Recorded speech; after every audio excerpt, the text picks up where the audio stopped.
Hello guys, welcome to my channel. In this video I will be sharing some of my study material with you. Required for B.S.C. IT Sim 5 Theory and Practical. Let's see. Go to this available in description. Now, click on Repositories.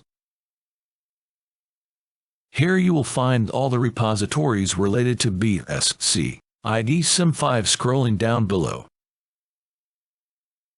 Click one with Advanced Web Programming. Here you will find folder inside, which will be consisting of theory notes, PPT Word documents, etc.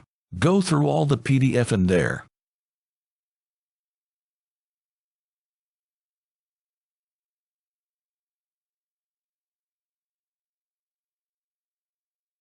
And don't miss the practical journal with my name on the file.